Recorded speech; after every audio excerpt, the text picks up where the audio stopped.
just a bunny bringing for me on Easter Day.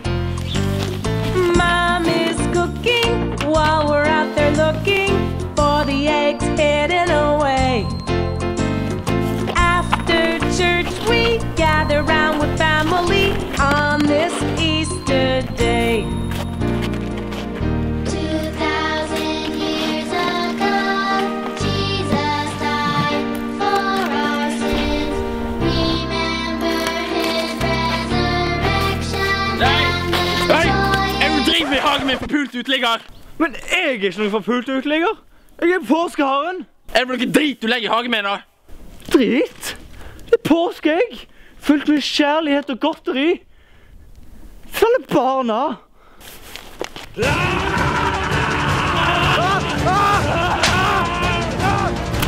Eggene mine! Hva er det dere på med? Jeg er påskeharen! Blokk her! Blokk! Ned!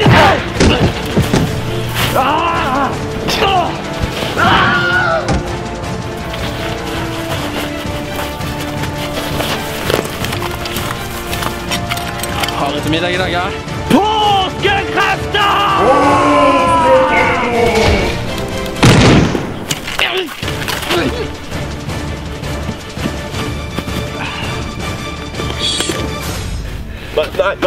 Nei. Se hva du har bitt til. Du har vært et symbol for folk. Du brakte glede og påskeegg og sjokolade. Og hva er det du driver på med nå? Du var min helt. Hva er det jeg har blitt? Et monster. Så står det hvorfor Jesus lagde det.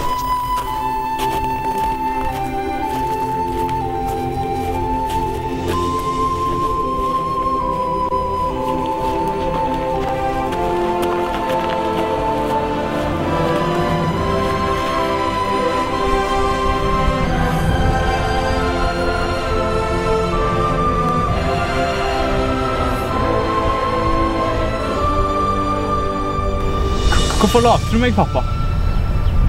Jeg lagde deg, min sønn, for å spre glede der det var ondskap, og for å gi barn noe å se frem til.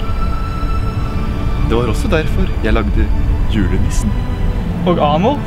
Aldri nevn Amor i mitt nærvær. Men hvorfor bæsjer jeg egg? Jo, jeg var drita full, og det var veldig gøy.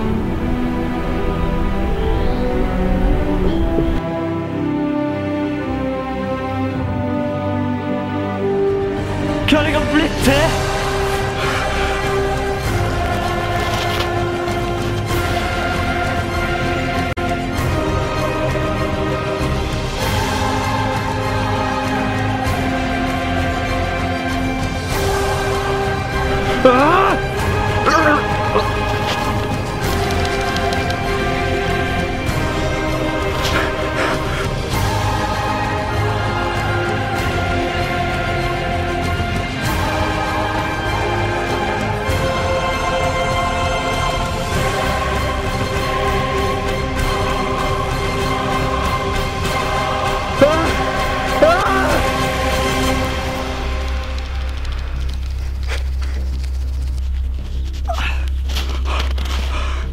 Hva er det jeg har gjort?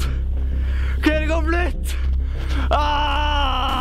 Jesus, hva har jeg gjort?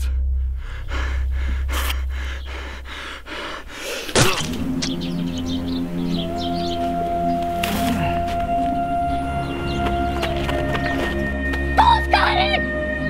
Påskeharen!